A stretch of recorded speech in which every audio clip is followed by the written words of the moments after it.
Hello my dear friend, welcome back to your own channel. तो आज की इस वीडियो में हम करने जा रहे हैं कैपिटल स्ट्रक्चर ऑफ एमएनसीज के बारे में। तो एमएनसीज क्या होती है? मल्टीनेशनल कंपनीज जिसकी हेडक्वार्टर एक कंट्री में होता है और जिसकी ब्रांचेस या सब्सिडीज अलग अलग डिफरेंट कंट्रीज में होती है, यानी कि जिसका बिजनेस क्या है ऑल ओवर द वर्ल्ड होता है। तो एमएनसी क्या करती है? Leverage their financial position and access to global market to raise capital in a cost effective and efficient manner. यानी कि एमएनसी जो डिफरेंट वर्ल्ड में काम कर रही है, तो उसको बहुत ज़्यादा फाइनेंस की रिक्वायरमेंट होती है, तो उस फाइनेंस को क्या करती है? रेज करती है। ठीक है।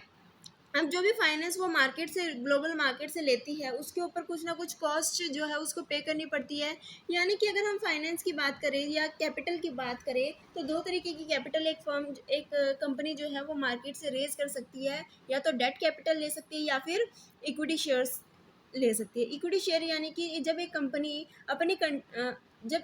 अपनी कंपनी के शेयर्स को मार्केट में सेल आउट करती है, उसके बदले में उसको जो पैसा मिलता है, तो जो भी कंपनी ने शेयर अपनी मार्केट में दिए हैं, अपनी कंपनी के शेयर जो भी मार्केट में दिए हैं, अब क्या है, जिन भी पर्सन ने वो कंपनी के शेयर खरीदे हैं, अब वो कंपनी के क्या बन गए हैं? ओनर बन गए उतने परसेंट शेयर से। अब उस वो कंपनी क्या करेगी? उन लोगों को डिविडेंड पे करेगी। डिविडेंड क्या होता है? प्रॉफिट का एक पार्ट। तो यहाँ पे अगर हम बात करें, तो इक्विटी जो भी रेज की है, तो उसकी कॉस्ट ऑफ कैपिटल क्या है? As a dividend. अब दूसरा क्वेश्चन ये है कि इसके कुछ डिसएडवांटेजेस भी है कि जो भी हम अगर इक्विटी इश्यू करते हैं, तो इससे क्या होगा कि हमें प्रॉफिट का एक पोर्शन अपने शेयर होल्डर को पे करना पड़ता है। बहुत ही ज़्यादा कॉस्टली है ये पार्ट। ठीक है। लेकिन अगर हम बात करते हैं कि हम इक्विटी शेयर को रेज ना करके, ठीक है, इक्विटी शेयर से पैसा रेज ना करके अगर हम डेट्स को ले, यानी कि हम बोरोइंग करें मार्केट से, तो अगर हम पैसा क्या करते हैं, बैंक से या कहीं से भी पैसा बोरो करते हैं, बॉन्ड्स के थ्रू बोरो करना, तो हमें क्या करना होता है? एक फिक्स रेट ऑफ इंटरेस्ट पे करना होता है। तो इसकी भी एक डिसएडवांटेजेस ये है कि सपोज करो जब हमारी कंपनी के अंदर प्रॉफिट हुआ ही ना हो, तो उस समय भी हमें क्या करना होता है? उस फिक्स रेट ऑफ इंटरेस्ट को पे करना पड़ता है। अगर एक कंपनी वो पैसा पे ना कर पाई जितना उसने क्या लिया है, बोरो किया है, डेट लिया है, तो कंपनी इंसॉल्वेंट हो सकती है। तो आई होप कि कंपनी दो तरीके से पैसा रेज करती है, आपको समझ आ गया हो। या तो वो डेब्ट कैपिटल का यूज़ करेगी या तो वो इक्विटी शेयर्स का यूज़ करेगी। ज़रूरी नहीं है कि किसी एक को यूज़ करना है, हो सकता है कि कंपनी दोनों को रेज कर ले। क्यों?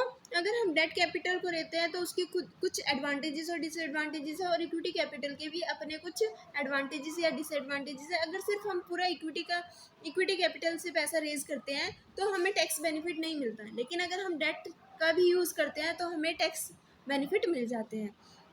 तो यही है कि एमएनसीज क्या बनाती है? एक लीवरेज बनाती है, दोनों चीज़ों का कॉम्बिनेशन करती है in their financial position and access to global market. यानी कि जब हम इंटरनेशनली बात कर रहे हैं, तो एक डोमेस्टिक कंपनी के अंदर ना ही कैपिटल इक्विटी को रेज करेगी, इक्विटी कैपिटल रेज करेगी, ना ही डेट कैपिटल रेज करेगी। ये पूरे ऑल ओवर द वर्ल्ड, पूरी ग्लोबल मार्केट से पैसा उठाने की सोचेगी, वहाँ से पैसा लेगी जहाँ पे उसको कॉस्ट जो है वो कम आ रही हो।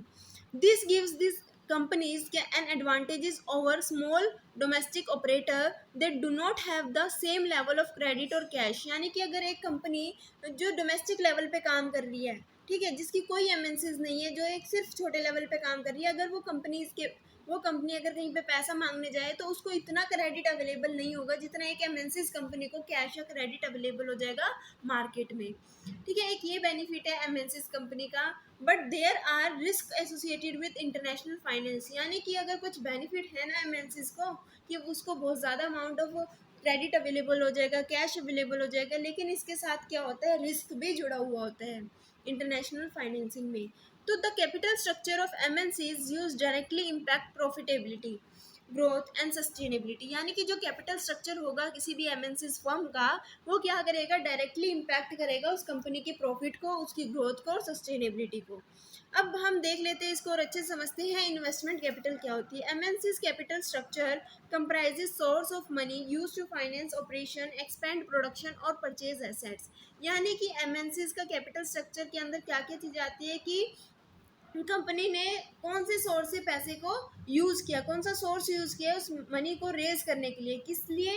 ताकि जो पैसा है वो कंपनी क्या करेगी? उस फाइनेंस को अपने ऑपरेशंस में लगाएगी, यानी कि प्रोडक्शंस में, अपनी सेल्स में, मार्केटिंग में, अपने बिजनेस को एक्सपेंड करने में, तो इस चीज़ अपने कंपनी के लिए एसेट्स को परचेज करने में, तो इन सारी चीज़ों में क्या होती है, कंपनी को फाइनेंस की रिक्वायरमेंट होती है। तो उसके लिए कंपनी क्या करेगी, अपना कैपिटल स्ट्रक्चर बनाएगी। कंपनी के पास इतना पैसा नहीं होता कि वो बहुत सारा जो पैसा है अपना सारा का सारा पैसा इन्वेस्ट कर दे।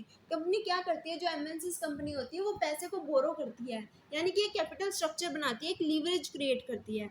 अब companies acquire capital through the sale of securities in the financial market. Company क्या करती है, अब इस फाइनेंस की रिक्वायरमेंट को पूरा करने का, फाइनेंस की रिक्वायरमेंट है एक कंपनी को, ताकि वो अपने बिजनेस को एक्सपेंड कर सके, असेट्स को परचेज कर सके, ठीक है, अपने ऑपरेशंस को अच्छे से रन कर सके। तो इसके लिए फाइनेंस की रिक्वायरमेंट होती है। अब ये फाइनेंस कहाँ से आएगा, कंपनीज एक्वायर कैपिटल, यानी कि कंपनीज क्या करती है, कैपिटल को एक्वायर करती है, किस तरीके से, सिक्योरिटीज़ को बेच के। कहाँ पे, फाइनेंशियल मार्केट में अपनी सिक्योरिटीज़ को सेल करके जो है फाइनेंस को, कैपिटल को रेज करती है। अब सेकेंड पॉइंट है debt and equity are the two forms of capital. अब हमने बात की कि कैपिटल को एक्वायर किया जाता है किस तरीके से, सिक्योरिटी को बेच के। अब सिक्योरिटीज को बेच के किस तरीके की कैपिटल को एक्वायर किया जाता है, बेसिकली दो तरीके की कैपिटल होती है, एक तो होती है डेट और एक होती है इक्विटी, ठीक है। Debt and equity are the two forms of capital that MNCs have to choose from, and each form has its advantages and disadvantages. Company को चूज करना होता है कि कौन सी ले, डेट ले या इक्विटी ले। क्या कंपनी एक ही ले सकती है, ऐसा ज़रूरी नहीं है। कंपनी लिवरेज क्रिएट करती है, दोनों का मिक्सचर भी ले सकती है, आधी डेट्स लेगी आधी इक्विटी लेगी। तो क्यों, क्योंकि हर एक की अपनी अपनी कुछ एडवांटेजेस हैं और डिसएडवांटेजेस। अगर हम डेट की बात करें तो डेट के अपने एडवांटेजेस और डिसएडवांटेजेस है, इक्विटी के भी कुछ एडवांटेजेस हैं, लेकिन इसके साथ इनके कुछ डिसएडवांटेजेस भी हैं। The cost of capital raising is an important component of financing decision, यानी कि जो हम ये कैपिटल रेज करते हैं अपनी सिक्योरिटीज़ को बेच के, क्या ये फ्री में आ जाते हैं, नहीं। अगर हमने डेट इशू किए है, डेट अगर लिया है तो उस पर इंटरेस्ट पे करना पड़ेगा, इक्विटी लिया है तो उसमें प्रॉफिट का एक पार्ट जाता है, डिविडेंड जाता है। तो अपनी एक जो है वो कॉस्ट आती है इनको रेज करने में, ठीक है। कैपिटल को रेज करने में क्या आती है, एक कॉस्ट आती है। ये था हमारा इन्वेस्टमेंट कैपिटल। उसके बाद हम देख लेते हैं अपनी इक्विटी फाइनेंसिंग, कि अगर हमने इक्विटी से पैसा लिया तो क्या होता है। इक्विटी से किस तरीके से पैसा रेज कर सकते हैं, प्रेफर्ड स्टॉक का यूज़ करके, कॉमन स्टॉक का यूज़ करके, या रिटेन अर्निंग का यूज़ करके। प्रेफर्ड स्टॉक क्या होता है, जैसे कि सबसे पहले आते हैं जब भी हम अपना प्रॉफिट निकालते हैं, तो प्रॉफिट में क्या होता है, इंटरेस्ट पे करना होता है प्रॉफिट में से, ठीक है। प्रॉफिट में से अगर हमने इंटरेस्ट पे कर दिया, इंटरेस्ट पे करने के बाद जो प्रॉफिट बनता है उस प्रॉफिट पे हम टैक्स पे करते हैं, ठीक है। अब टैक्स पे करने के बाद क्या होता है, जो भी हमारे ये प्रेफर स्टॉक होता है, प्रेफर स्टॉक क्या होता है कि एक फिक्स अमाउंट ऑफ हम क्या देते हैं, प्रॉफिट देते हैं। यानी कि जो भी हमारा प्रॉफिट हुआ है, मान लो प्रेफरेंस शेयर क्या होता है, 10% प्रेफरेंस शेयर, 20% प्रेफरेंस शेयर, एक फिक्स परसेंटेज हमें प्रॉफिट पे करना पड़ता है। रिटेन अर्निंग क्या होती है, जो भी कंपनी ने प्रॉफिट अर्न किया वो सारा का सारा एज अ डिविडेंड बांट नहीं देती, उसमें से कुछ पोर्शन जो है वो रखती है, ताकि आगे फ्यूचर में कभी पैसे की रिक्वायरमेंट पड़े तो उस पैसे को इन्वेस्ट कर सके। उसको हम बोलते हैं रिटेन अर्निंग। तो ये होते हैं हमारे प्रेफर स्टॉक, रिटेन अर्निंग और कॉमन स्टॉक। ये क्या होती है, एक तरीके से इक्विटी कैपिटल होती है। It is important for M N C to carefully analyse its equity cash flow. ये बहुत ज़्यादा इंपॉर्टेंट होता है एक कंपनी के लिए कि वो अपने इक्विटी कैश फ्लो को अच्छे से एनालाइज कर ले, and mitigate the risk associated with the currency fluctuation. क्योंकि कंट्री के पास क्या है, फंड अवेलेबल है, अलग अलग कंपनी अलग अलग करेंसी में वो क्या कर सकती है, कैपिटल को रेज कर सकती है। जब अलग अलग कंट्रीज में अलग अलग करेंसीज में एक कंपनी फंड्स को रेज करती है through equity share capital, equity capital का यूज करके फंड्स को डिफरेंट डिफरेंट कंट्री से रेज करना, इसका मतलब है कि हर एक कंट्री की अपनी अपनी करेंसी है, और करेंसी क्या करती है, जो करेंसी अगर हम एक कंट्री को दूसरी कंट्री की करेंसी में एक्सचेंज कराते हैं तो एक्सचेंज रेट आता है जो कि फ्लक्चुएट होता रहता है। और ये फ्लक्चुएशन रिस्क होती है। ये फ्लक्चुएशन किससे रिलेटेड होती है, रिस्क से, ठीक है। इस फ्लक्चुएशन की वजह से एक कंपनी ने जितना प्रॉफिट कमाया है वो लॉस में भी बदल सकता है, या फिर जो लॉस हुआ वो प्रॉफिट में भी चेंज हो सकता है। तो ये जो हमारा करेंसी फ्लक्चुएशन होता है, इस रिस्क को भी ध्यान में रख के ही हमें क्या करना चाहिए, फंड्स को रेज करना चाहिए। It is important for M N Cs to carefully analyse its equity cash flow and mitigate का मतलब क्या है, reduce,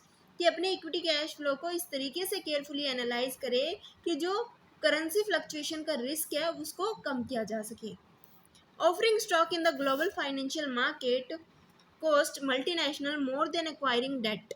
but it may be the right financial option if a corporate is already highly leveraged। यानी कि ये option कब choose किया जाता है, ये ऑप्शन तब चूज किया जाता है जब हमारी जो कंपनी है वो क्या है, हाईली लिवरेज है। उस केस में जो है ये राइट ऑप्शन होता है कि फंड्स को रेज किया जाए, कैपिटल को रेज किया जाए थ्रू इक्विटी, इक्विटी के थ्रू।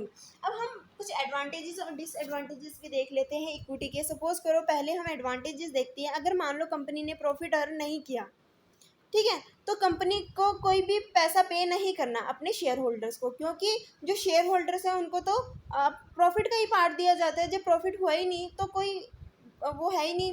और जब हम इक्विटी लेते हैं तो इक्विटी में क्या होता है, इंसॉल्वेंसी का कोई चक्कर नहीं होता कि जब हमें प्रॉफिट होगा तभी हम अपने शेयर होल्डर्स को पेमेंट करेंगे, अनदरवाइज हमें पेमेंट करने की ज़रूरत नहीं होती है। एक तरीके की एडवांटेजेस होती है, लेकिन हमारी लिमिटेशन ये होती है कि जो भी प्रॉफिट होता है उसका डिविडेंड हमें पे करना पड़ता है अपने डिविडेंड होल्डर को, जो कि बहुत ज़्यादा कॉस्टली है, बहुत ज़्यादा क्या है, कॉस्टली है। लेकिन अगर हम बात करते हैं अपने डेट फाइनेंसिंग की, तो डेट फाइनेंसिंग में क्या होता है, acquiring debt capital is a process that is contingent on the availability of the fund in the global credit market, interest rate and the corporation existing debt obligations.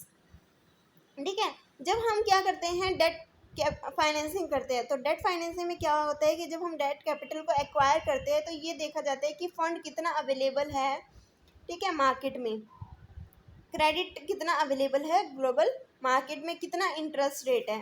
ज़रूरी नहीं है कि एक कंट्री में अगर हम क्या कर रहे हैं, डेट को रेज कर रहे हैं, तो एक कंट्री में हो सकता है कि 10% हमें क्या करना पड़े, इंटरेस्ट पे करना पड़े, दूसरी कंट्री में हमें 15% जो है अपने जो कैपिटल रेज की है उस पर 15% इंटरेस्ट पे करना पड़े। तो हम उस कंट्री के अंदर से क्या करेंगे, डेट को रेज करेंगे जहाँ पे हमारी जो कॉस्ट है वो कम आए।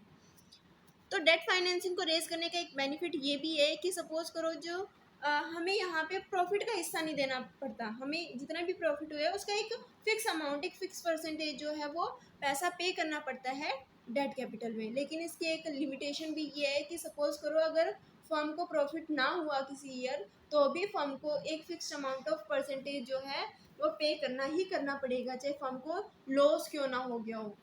ठीक है, ये एक बहुत बड़ी लिमिटेशन है। साथ के साथ जो है इस डेट कैपिटल की वजह से एक कंपनी जो है वो इंसॉल्वेंट भी हो सकती है, यानी कि कंपनी को अपना जो प्रिंसिपल अमाउंट इसने लिया है मार्केट से वो पे करना ही करना पड़ेगा, चाहे कंपनी लॉस में क्यों ना जानी पड़े। कंपनी को जो है इससे दिवालिया भी हो सकता है, कंपनी को अपने असेट्स लाइफ को बेच के भी उस पैसे को रिटर्न करना पड़ सकता है। लेकिन ऐसा इक्विटी के केस में नहीं होता। कंपनी को अगर प्रॉफिट हो रहा है तो ही पैसा देगी। अगर मान लो कंपनी लॉस में चली गई ना, ठीक है, कंपनी के पास पैसा नहीं बचा, तो ज़रूरी नहीं है कि उसको अपने असेट्स वगैरह बेच के अपने शेयर होल्डर को पेमेंट करनी पड़ेगी। एक तरीके का रिस्क है, ठीक है। इसको तो दोनों के अपने एडवांटेजेस हैं, अपने डिसएडवांटेजेस हैं। If a firm become over leverage may be unable to pay its debt obligation, यानी कि अगर एक फर्म के पास बहुत ज़्यादा क्या हो गई है, लाइबिलिटी हो गई है as compare to its assets, ठीक है, तो कंपनी के पास क्या हो गई है, लाइबिलिटी बहुत ज़्यादा हो गई है लेकिन इतने एसेट नहीं है, लीडिंग टू इंसॉल्वेंसी, तो कंपनी इंसॉल्वेंट हो जाएगी। However debt cost less to acquire than other form of finance, लेकिन अगर हम डेट का यूज़ करते हैं, डेट कैपिटल का यूज़ करते हैं, तो जो कॉस्ट आती है वो क्या होती है, कम होती है डेट कैपिटल में as compare to other form of financing. अगर हम इक्विटी कैपिटल का यूज़ करते हैं तो उसमें बहुत ज़्यादा कॉस्ट हमें पे करनी पड़ती है कि प्रॉफिट का एक हिस्सा ही देना पड़ जाता है। ये थी हमारी इक्विटी फाइनेंसिंग और डेट फाइनेंसिंग। उसके बाद आता है हम टैक्स कंसिडरेशन की बात करते हैं। When making capital structure decision, MNC must evaluate their tax planning strategy to minimise their tax liability. It may be beneficial to obtain debt financing because the interest is tax deductible, यानी कि अगर हम tax को कम करना चाहते हैं तो हमें डेट लेनी चाहिए, डेट कैपिटल का यूज़ करना चाहिए, क्योंकि जो डेट कैपिटल पे इंटरेस्ट पे किया जाता है वो हमारे प्रॉफिट में से माइनस किया जाता है, उसके बाद ही हम टैक्स पे करते हैं। लेकिन अगर हम बात करते हैं कि जो हमारा इक्विटी अगर हम लेते हैं तो इक्विटी में जो भी प्रॉफिट हुआ उसमें डिविडेंड पे करते हैं शेयर होल्डर्स को, ठीक है। लेकिन ये डिविडेंड कब पे किया जाता है, टैक्स पे करने के बाद जो प्रॉफिट बचता है उसमें से डिविडेंड पे किया जाता है। तो जो हमारा इक्विटी शेयर पे डिविडेंड पे किया जाता है वो टैक्स डिडक्टेबल नहीं है, ठीक है, इसमें हमें कोई टैक्स बेनिफिट नहीं मिलेगा। लेकिन डेट कैपिटल के केस में हमें टैक्स बेनिफिट मिलता है। तो ये था हमारे कैपिटल स्ट्रक्चर ऑफ एमएनसी, जिसके अंदर हम क्या बनाते हैं, एक लीवरेज क्रिएट करते हैं जिसके अंदर डेट और इक्विटी को लेके चलते हैं ताकि हमारी जो ओवरऑल कॉस्ट है वो कम से कम आए। आई होप कि आपको ये टॉपिक अच्छे से क्लियर हो गया और समझ आया। अगर वीडियो अच्छी लगे तो वीडियो को लाइक शेयर और सब्सक्राइब करना मत भूलिएगा। Thanks for watching.